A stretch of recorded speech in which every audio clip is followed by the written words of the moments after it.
Good morning, good afternoon, good evening sa inyong lahat. Welcome sa aking YouTube channel, Color Mix TV. Panibagong hamon na naman sa buhay. Yan. Shout out pala sa mga solid supporters ko dyan, sa mga silent viewers ko dyan, sa mga nag-DIY dyan, sa mga paint mixer dyan, sa mga kasamahan kong mga pintor sa buong mundo, at sa nagtatrabaho po ng paint industry. Shout out sa inyo dyan. Welcome po kayo sa aking YouTube channel, Color Mix TV. Ngayon panibagong vlog. Ayaw ko sana itong balikan na kasi na-i-vlog ko na ito. Nasa ika-ilalima na po ito ng mga video ko, kauna-unahang video ko. Marami kasing nagre-request na paano ba talaga tinitimpla yung primary color na mabibili doon sa mga paint center, sa mga tindahan, sa mga hardware na nasa lata na. Yan po. Sa request niyo, siyempre balikan ko lang, lagyan ko lang siya ng parto para satisfied kayo, para malaman niyo talaga. Ayaw din niyo na kalkalin yung mga nasa ilalim ko ng video. Gusto niyo talaga na bago na upload ko. Siyempre kung hindi dahil sa inyo, wala din ako sa YT World na ito. Siyempre yung request nyo, siyempre gagawin ko. Panoorin nyo lang hanggang sa dulo para malaman nyo, para hindi na ako pabalik-balik pa, kay baka makuha pa tayo nito, ma-kick out dito sa YT World. Siyempre iparto ko lang ito, basta kuha ninyo, tutukan nyo hanggang sa dulo para malaman ninyo paano ba tinitimpla yung mga primary color na mabibili ninyo sa mga paint center, hardware, sa mga tindahan. Yan nasa lata ng ready use na. Yung mga primary color ay mga katulad ng mga yellow, blue, red. Ilagay lang din natin ng mga neutralizer na dalawa, white at saka black. Yan, paano ko ba yan tinitimpla? Anong chemicals ba ang ginagamit dyan? Kahit anong chemicals, mapa-epoxy man siya, polyurethane, NC automotive lacquer, enamel, water-based paint, kahit ano, basta primary color po. Tingnan nyo lang kung paano, ano ang kulay, ano ang mga chemicals ang ginagamit sa pagtimpla ng mga primary color. Basta tingnan nyo lang hanggang sa dulo. Yan. Sana po masatisfied kayo sa video na to kung paano ba tinitimpla yung primary color na mabibili ninyo sa hardware, paint center at tindahan. Bili kayo ng bili ng mga primary color na ready to use na, pero hindi niyo alam paano ba siya tinitimpla, paano ba siya ginawa. Yan ang panoorin nyo. Yan. Tara, bago ang lahat, syempre mag-i-intro muna tayo. Let's go!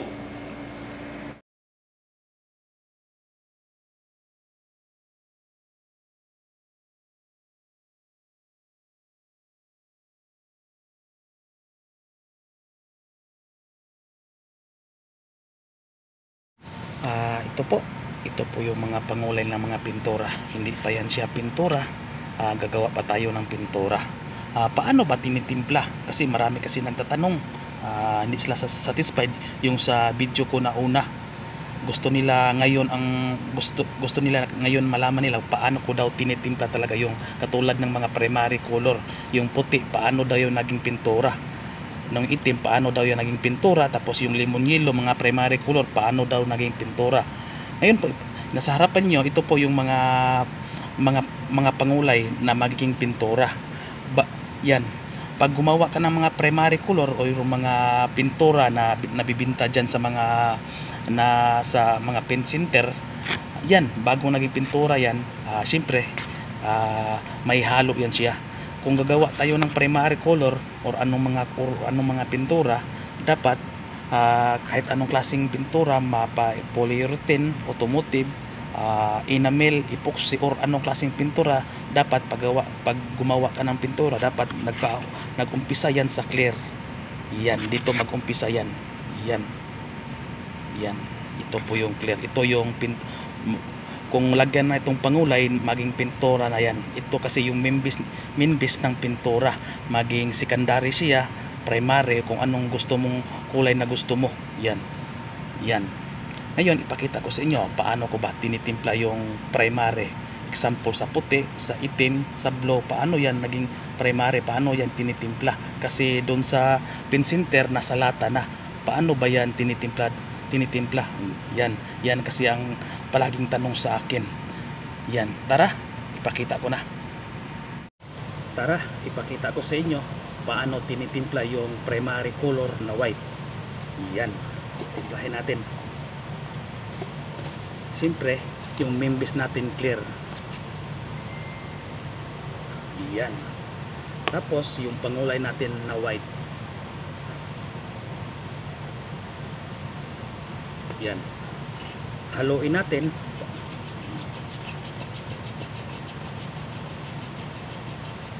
Ayan. Ito na po yung primary color na white na nabibili ninyo doon sa mga pin center sa atin sa Pilipinas. Yan po. Bumibili kayo ng mga pintura pero hindi nyo alam paano tinitimpla yung primary color. Ngayon alam nyo na paano siya tinitimpla. Yung members natin sa primary clear pa rin kahit anong pintura, clear pa rin yung members natin para maging pintura siya.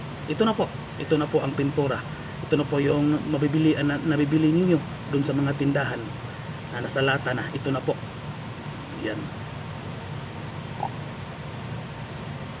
Po ay pangalawa ipapakita ko sa inyo paano ba tinitimpla yung primary na black, yan, or neutralized na black. Ganun pa rin po yung members natin clear. Yan. Tapos yung pangulay natin na HD9 na black. Yan. Haluin natin.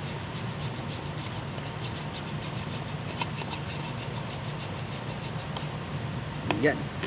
Ito na po yung primary color na pintura na mabibili ninyo doon sa mga pin center na ready to use na. Palagi kayong bumibili ng mga primary color ng itim, ng puti, pero hindi niyo alam paano siya ginagawa, paano siya tinitimpla. Pero ngayon po alam na ninyo, pinakita ko na talaga sa inyo kung paano siya tinitimpla yung primary color para maging pintura na siya. Ito na po yung mabibili ninyo doon sa tindahan, sa pin center na nilagay sa lata. Ito na po. Yan ang primary color na black.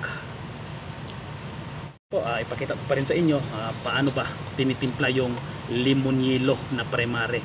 Ganun pa rin po kahit anong klaseng pintura, mapa-epoxy, polyurethane, automotive, enamel, water base, lahat po nag-umpisa po tayo sa clear sa pagtimpla ng primary color.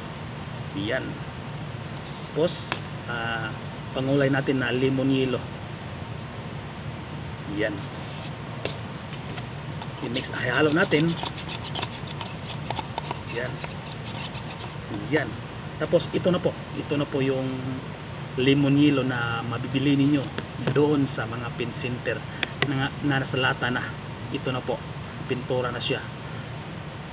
Alam niyo paano siya tinitimpla at inahalo, anong mga chemicals ang ginagamit sa pagtimpla ng mga primary color na sa lata na. Ito na po. Yan, ready to use na yan. Yan. Ayan po.